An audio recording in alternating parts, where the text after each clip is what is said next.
pour prouver, comment dirais-je, mon intérêt sur la question des jardins, parce qu'on m'attendait au tournant, parce qu'après tout, Cabestan ne s'intéresse pas plus que ça au jardin, mais si, je m'intéresse en tout cas à la façon dont, comment dirais-je, et c'est voilà, le thème central à mon avis de cette formation, jardin historique, patrimoine et paysage, au fond, comment l'être humain peut intervenir sur un lieu.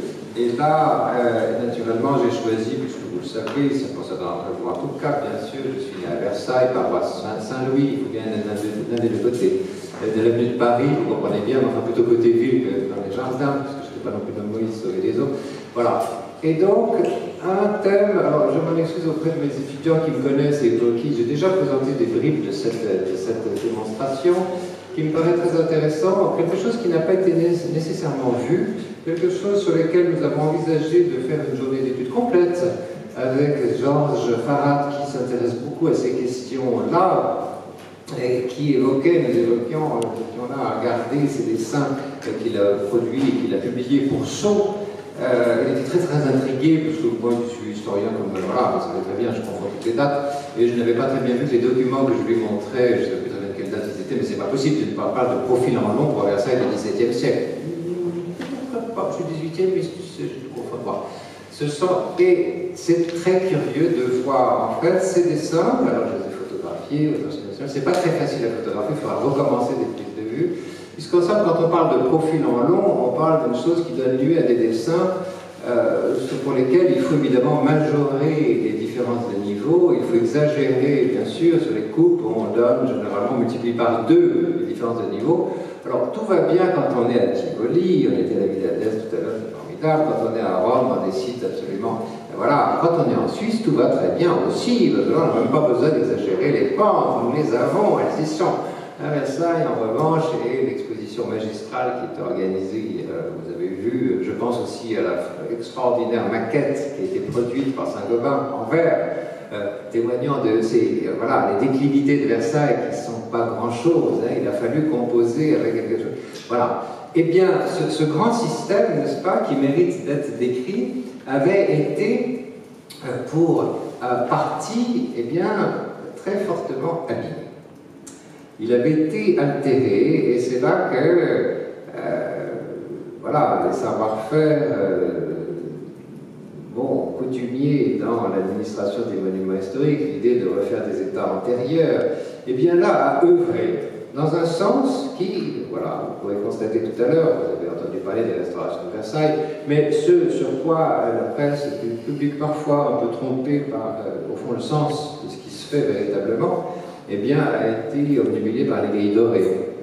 On a parlé beaucoup des grilles dorées. On a certainement trop parlé des grilles dorées, sans considérer en fait ce qui, à vrai dire, pour celui qui regarde de plus près, était le sens profond de la restauration de l'enchaînement du système des cours et avant-cours à Versailles. J'avoue, j'étais le premier surpris, j'étais stupéfait parce que j'avais amené mes étudiants, voilà, il y a quelques années de ça, au moment où on a dégagé cette grille dorée, et puis on était allé là-bas dans un esprit contestataire pour aller vomir sur tout ce qui était là. Et puis, c'est pas tout à fait, la surprise, la stupéfaction était telle, je dois reconnaître, que je ne m'attendais tellement pas à voir, et les étudiants aussi, le reste, que nous sommes, alors on est allé regarder d'un petit peu plus près. Pour parler de Versailles, bien sûr, je ne prends rien ici, tout dépend de quel public il s'agit exactement, comprendre comment l'organisation de Versailles, la séquence d'accès à Versailles, l'enchaînement des cours, l'organisation du parc tient très largement au fait qu'il s'agit de quelque chose qui est évidemment lié à Paris, la façon dont on arrive à Versailles, les différents cheminements de la cour, bien sûr, la quantité de territoire, voilà ce qui m'intéresse toujours, qu'il faut impliquer dans quelque chose, alors c'est là, je vais, voilà, par rapidité, commodité, j'ai mis des vues Google, bien sûr, mais la carte des chasses, n'est-ce pas, est très intéressante. On pourrait mettre également, pour bien comprendre le phénomène versaillais, oui, la carte des chasses, bien sûr, bien comprendre que Versailles, c'est dans un réseau de demeures royales, avec lequel on marche avec Marly, quand même assez tôt, n'est-ce pas, dans les années 1680. Donc, et puis, cette carte que je voulais mettre, ce matin dans l'urgence, voilà, il la faut absolument. Vous voyez cette carte qu'a dessinée Leonardo Benevolo pour le bassin parisien, où il implante toutes les perspectives baroques, tous les réseaux, n'est-ce pas, en prenant assez largement Chantilly, Fontainebleau, Champs-sur-Marne, Versailles, naturellement, les Tuileries, n'est-ce pas? Où on voit que le bassin parisien, en fait, est, comme de nos jours, bah, évidemment, les voies ferrées, les autoroutes l'ont emporté, mais jusqu'à la révolution industrielle, vous avez un maillage, un réseau, n'est-ce pas, qui tient très largement à ces tracés, ces avenues, ces étoiles, ces perspectives qui font une sorte de maillage du territoire. Ça, je crois que c'est quelque chose, alors, on peut le considérer.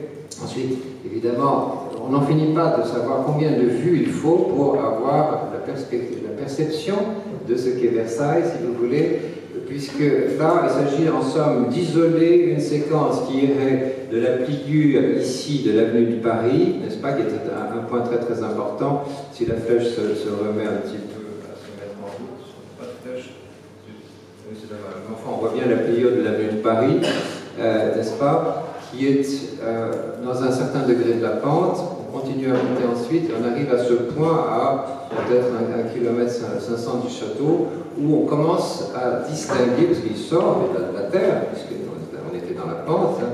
C'est très très important de faire ce cheminement à pied. Pour aller à Versailles, n'est-ce pas, il faut descendre à Porte-Fontaine et escogner naturellement l'avenue de Paris. Il se trouve que ma prof de piano habitait en bas, donc ce trajet, je vous en parle comme si, voilà, des dizaines d'années, je suis remonté à bicyclette l'avenue de Paris vers le château. Donc, cette découverte progressivement, petit à petit, avec le virage, la pente, ensuite le replat, et ce replat précisément au moment où on peut commencer à distinguer ce qui se passe là-bas, l'enchaînement, les grilles dorées, toutes ces choses.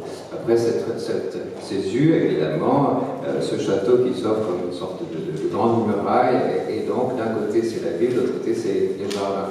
Ici c'est assez curieux, j'avoue j'ai été très très fasciné, et ça va dans le sens de ces observations, si vous voulez, un petit peu comme si Sofia Coppola avait vu cette image quand elle a tourné son mari Antoinette avec l'une des découvertes de Versailles comme je n'avais jamais vu. J'étais absolument prostré dans ma chaise de cinéma à côté de Cité, puisque cette metteur en scène avait imaginé de faire découvrir Versailles, imaginé qu'on arrive à Versailles par le bout du Grand Canal. Donc on renverse tout, un peu comme dans des parcs à l'anglaise, n'est-ce pas, où finalement, voilà, une fois qu'on est arrivé au château, on a tout vu, tout le panorama a été déroulé. Voilà, d'un petit peu plus près, ceci, cela, voilà. Et puis, voilà, dans l'état dans lequel, beaucoup d'entre vous, peut-être pas, vous êtes très jeunes, ça dépend lesquels. Voilà, moi, l'état dans lequel j'ai connu ce château. Voilà. Il y avait au centre ici la cour, la statue équestre de Louis XIV, voilà, et il n'y avait pas cet enchaînement que l'on connaît de nos jours et qui était restitué très récemment. Il y avait une sorte de fluidité, n'est-ce pas, de tout ce lieu qui tenait à une intervention drastique sous Louis-Philippe, vous le savez, c'est à la reconversion du château de Versailles en un musée à toutes les gloires de la France. Et loin de remettre en œuvre tout ce système de franchissement, de seuil, n'est-ce pas, de pentes successives qui sont là pour manifester le fait qu'on arrive au Saint des Saints, voilà, Saint-Saint, la Cour de Marbre, et puis la vue sur la Chambre royale, voilà, c'était tout à fait le contraire. Là c'est le cadastre napoléonien qui insiste encore, il est pas mal celui-là sur le point de vue graphisme, puisque donc le système de cour, on va le reprendre depuis les origines du château, mais c'est ça qui est très intéressant, c'est de voir que depuis le petit château de Louis XIII, le relais de chasse, en somme cette histoire de cour, d'avant-cour, de grille, est quelque chose qui est à l'œuvre à Versailles et qu'on retrouve absolument à toutes les époques, magnifié, sans doute, comment dirais-je, est très élargi, avec des systèmes de pente, ce que ne donne pas toujours à voir nécessairement toutes les perspectives, n'est-ce pas? Les systèmes de pente, la cour, la arme est en pente, et puis elle replat, il y a la première grille, et puis ensuite cette cour, et puis ensuite la grille, seconde grille. Donc cet enchaînement est toujours avec un système donc, de seuil, de pente, et puis de distance, n'est-ce pas, qui sont alors calculés en fonction de ce qui existait, parce que vous savez bien que l'élargissement des corps de Versailles, les transformations depuis le château de Louis XIII, c'est le Vaux puis Mansart, et donc au fond un peu les circonstances qui dictent, n'est-ce pas, il n'était pas prévu d'avoir ce rétrécissement comme ça progressivement de proche en proche. Et donc ici, c'est une sorte d'équation entre ce qu'on peut voir de ma bobine et de ce qu'on peut voir à l'écran. Est-ce qu'on voit quelque chose? Oui, ça va quand même. Voilà, parce que c'est voilà, cette marque qui impose son régime cruel, parce que c'est lui qui montre ensuite. Voilà, qui montre bien, si c'était nécessaire, ce plan de la fin des années 1670, qui montre un Versailles tel qu'on arrive bien à le décrypter, puisqu'on voit très bien au centre de la grande enveloppe du château de Louis XIII, qui qui est n'est-ce pas, entouré de bâtiments qu'on a appelés la grande enveloppe, et puis le système des ailes. Vous voyez bien ce plan qui est un témoignage évidemment extrêmement précieux, puisqu'il correspond pas à la réalité construite. Vous voyez bien qu'il y a une église de plan centré vers le milieu de l'aile nord, et ensuite la salle d'opéra dans un sens dans lequel voilà, il y aura une rotation. C'est fort dommage si on pense qu'il y a les réservoirs juste après, que ça on a plus d'avoir le luxe d'avoir des nomachis à bas prix, puisqu'on ouvrait le fond du théâtre. Voilà. Mais ceci, c'est juste pour indiquer ces choses-là, vous montrer que, comment dirais-je, on est là dans une sorte de work in progress permanent, et les transformations de Versailles intègrent à un moment donné, ici, voilà, ce plan qui est au marché national, qui est une sorte d'alimpseste volontaire, c'est-à-dire les stratifications de Versailles portées au moment des travaux de Louis XV sur un document unique. C'est quelque chose qui témoigne d'une sorte de distance, volonté, voilà, de faire l'histoire des stratifications. On voit très bien au centre le château de Louis XIII, on voit bien ce qui est porté en rose, n'est-ce pas, en format, c'est bien ce qu'on appelle les augmentations, ce qui est un terme qui est vraiment très joli, les augmentations du règne de Louis XIV, et puis ensuite les volontés de transformation sur Louis XV, donc refaçader le château, faire une grande façade de pierre, façon l'architecture à la française, telle qu'on la voit à la place de la Concorde, l'architecture comme ça, toute blanche, toute génique, toute corinthienne, toute de pouvoir, enfin, l'illustration de voilà, cette architecture de cette époque-là.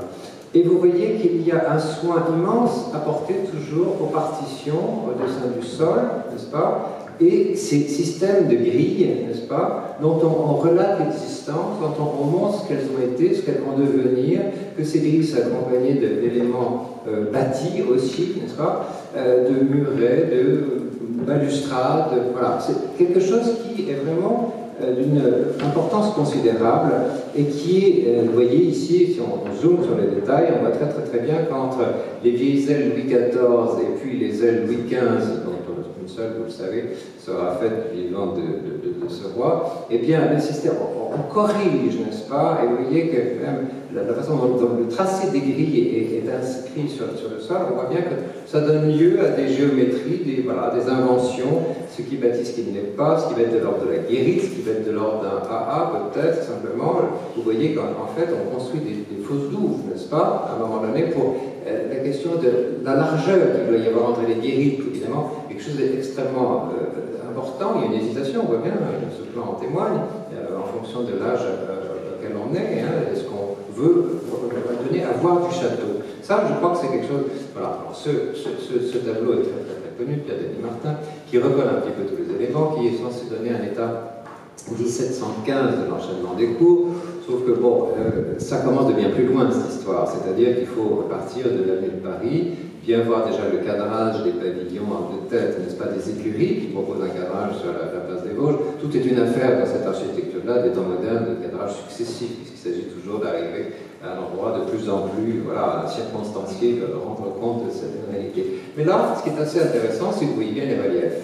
La grille du bas, la grille nord-haut, n'est-ce pas? Et puis, entre cette grille du bas, ce franchissement, n'est-ce pas, avec naturellement des fers forgés, dorés en plein, semble-t-il, en haut comme en bas, c'est-à-dire la feuille d'or, intégralement, voilà, de pied en cap. Et puis, donc, cette pente, et puis de nouveau ce replat, et puis la cour des princes, entre les ailes des princes, et puis ensuite les 4-5 marches qui mènent à la cour de marbre.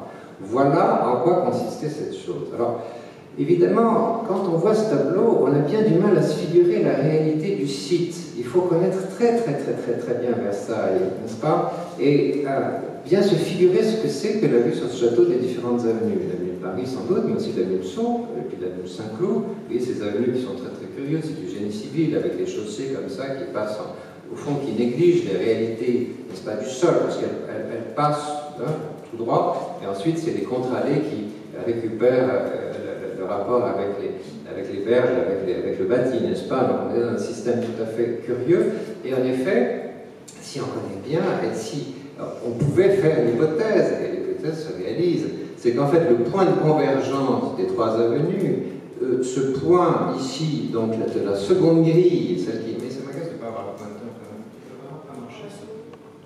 Ah, la souris! Merci, la souris. Oh. Et vous ne vouliez pas me lire plus tôt? C'est du sabotage. Celle-là. Celle-là, on la connaît tous. Depuis fort longtemps, les l'air, il y a très longtemps qu'elle a été restituée. Quand j'étais gosse, elle était déjà là, elle commençait déjà à rouiller. Bon. Ici, en revanche, celle-ci, voilà, c'est là que c'est neuf. Et ceci, évidemment, il fallait, je ne sais pas à quel point, n'est-ce pas, la Commission nationale des monuments historiques, l'architecte en chef, tous ceux qui ont travaillé à ce projet incroyable, à quel point ils ont vu que ceci, ce franchissement qui était occupé donc, dans Louis-Philippe, depuis Louis-Philippe par la statue équestre, eh bien, était un élément majeur de toute la composition de Versailles. Parce qu'en effet, c'est le point de convergence des avenues, n'est-ce pas? C'est le point à partir duquel on a enfin accès à la cour de marbre. On a monté. Alors, ce qui fait qu'avec les étudiants, on était ici, c'était un matin d'hiver, l'architecte en chef nous attendait là. On arrivait, donc on vomit sur la grille, vraiment. Et puis on a franchi cette distance-là. Et là, tout à coup, sensation, mais vraiment architecturale, vraiment paysagère, majeure. C'est que tout à coup, on a vu ce qui s'était passé, c'est qu'on avait créé un point absolument crucial, majeur dans tout Versailles, et sans lequel, au fond, toute cette organisation, les 13 km de long de la perspective de Versailles, avait perdu leur sens. C'est-à-dire que c'était extraordinaire d'avoir réussi à pourrir tout le système, et je vais vous montrer comment, tout le système de l'enchaînement des cours de Versailles, tout à coup, au fond, il ne fallait vraiment pas le faire, mettre le socle de statue qui bouchait tout, n'est-ce pas? Ce point de convergence qui n'était pas. Et c'est vrai, c'est électrisant. Alors, il se trouve que la mésographie, naturellement, vous comprenez bien que tout le système n'est pas fait pour la contemplation des hiérarchies de l'architecture. Donc, le système à l'heure actuelle, je crois que certains jours on passe, mais si vous passez par là, vous verrez, vous aurez un immense frémissement. Vous verrez, de là, vous dominez le monde, les 3 avenues, vous êtes sur l'axe, c'est quelque chose d'extraordinaire. Alors, ceci, évidemment, a été quelque chose qu'on peut voir, ici c'est un bout de paravent, bon, l'iconographie, il y en a beaucoup trop, mais si vous voulez, c'est montré que chaque fois, dans les proches transformations ici de Gabriel, vous voyez l'attention qui est portée, cette vieille grille Louis XIV, qui sans doute devait être modifiée, qui est toujours cette attention à ce point de franchissement entre ces grilles, la grande difficulté qu'il y avait évidemment, bon, on recompose les ailes, on veut ici, et toujours cette attention, montrer ce qui se passe. Et la difficulté évidemment qu'il y a, d'un point de vue doctrinal, de recréer quelque chose qui a complètement disparu et depuis fort longtemps. Puisque à l'époque révolutionnaire, un peu avant, mais à l'époque révolutionnaire, on sait très bien qu'il y avait 2 tiers de la grille qui était en réflexion, puisqu'on avait commencé à refaire ce pavillon Gabriel, et que l'autre était encore en démence et voilà, en stand-by. En fait, pendant fort longtemps, et c'était une préoccupation que j'avais comme adolescent, de trouver une image de Versailles qui représente le palais asymétrique. En fait, il n'y en a pas beaucoup.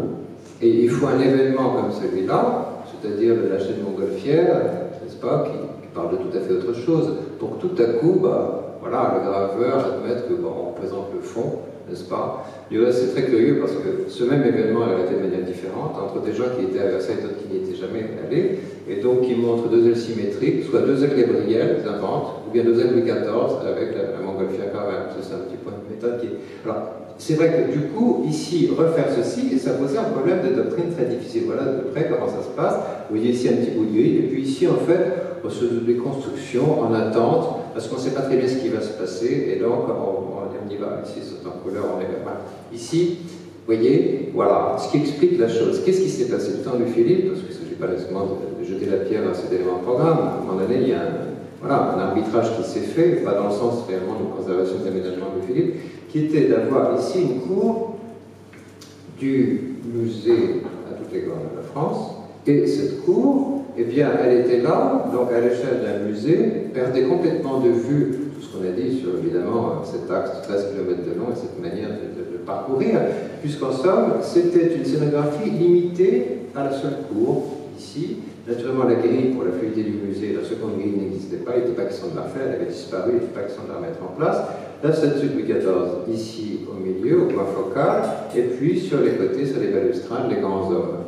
Voilà, les grands hommes de France, parmi lesquels on a Laurent Braque, vous avez Clovis, Charlemagne, Napoléon Ier aussi, pourtant, même si on est sous la Restauration, c'est assez curieux. Voilà.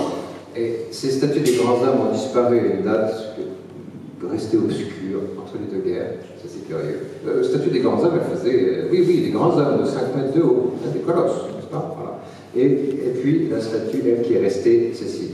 Donc on voit bien ce qui s'est passé, c'est qu'à un moment donné, non seulement ceci a été fait de cette manière-là, mais il y a eu aussi un décaissé dans la cour du haut, sans doute pour la visibilité de la cour de marbre, une conception un peu curieuse qui est de tout dévoiler d'en bas. Et donc, en fait, la statue de Louis XIV de ce socle était placée dans un décaissé. Je vous montrerai une image extrêmement performante qui fait bien voir ce genre de choses.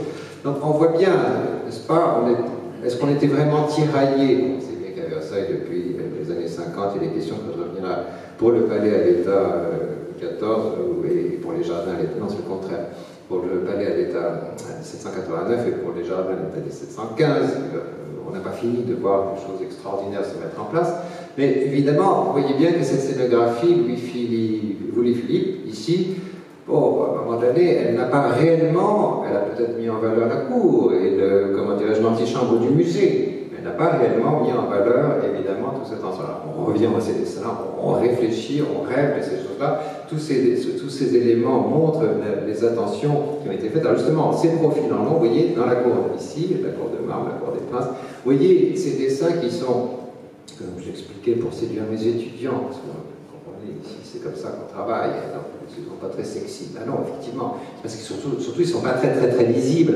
Regardez cet immense profil en long qui part de la grille dorée, n'est-ce pas, qui va arriver jusqu'à ici la seconde grille. Ils ne sont même pas lisibles, on est obligé de zoomer. Ici, on est sur le corps du château, ici, c'est la terrasse, et ici, c'est les miroirs d'eau, n'est-ce pas? Cette attention portée à toutes ces choses. Alors, si on zoome, alors on arrive à voir un petit quelque chose. Là, vous voyez en effet l'ordre colossal de l'aile Gabrielle, n'est-ce pas, en zoomant par portion, on arrive à voir un petit peu les choses.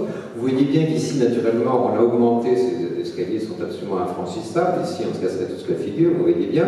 Ils ont été, et du reste, c'est indiqué, l'élévation, celle des hauteurs du profil est au double, bien sûr. Voilà. Donc, on comprend en effet ce qui s'est passé. Donc, ablation de cette grille, on descend le niveau, on met la statue en plein milieu, voilà. Et puis, là-dessus, on met les statues des grands hommes. Alors, voilà le projet de restitution, tel qu'il a été dessiné, tel qu'il a été montré, tel qu'il a été médiatisé. Et j'insisterai là-dessus. Parce que tout ce qu'on a dit sur les séquences de profil en long, c'était extrêmement difficile à faire voir et à mettre en œuvre, n'est-ce pas? J'insistais sur ce point. Voilà des photos, c'est un montage. Naturellement, j'étais à la lucarne du deuxième étage dans l'aide des ministres et je photographiais par séquence et j'ai recollé le morceau pour essayer de rendre compte. En effet, ici, cette pente, ici, ceci, cette descente, cette là, entre les écuries. Parler de ça, c'est très difficile.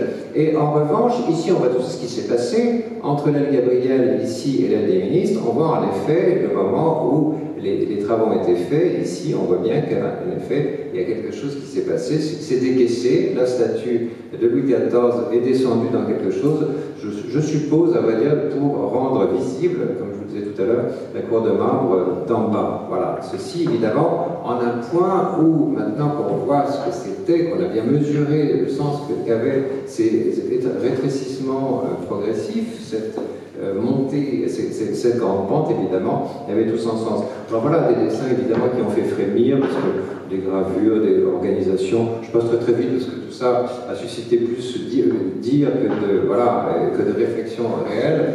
Le public a été monopolisé par cette question des livres. Or, ce qu'il fallait voir, à mon avis, dans cette restauration de Versailles, et ça, vous pouvez en faire l'expérience tous les jours, les orfèvres fanés, le fer forgé va rouiller, la pierre va se fendre. En revanche, il y a une chose qui reste, parce qu'elle n'a pas d'âge, c'est l'espace. Et la restitution du profil en long de Versailles, le système, n'est-ce pas, de hiérarchisation et de succession des cours, ça on peut le pratiquer à tout moment, et c'est une expérience vraiment qui va absolument bouleverser. Je vous invite à faire de cette manière, si par hasard certains d'entre vous n'avaient vu que l'ordre écrit. Merci.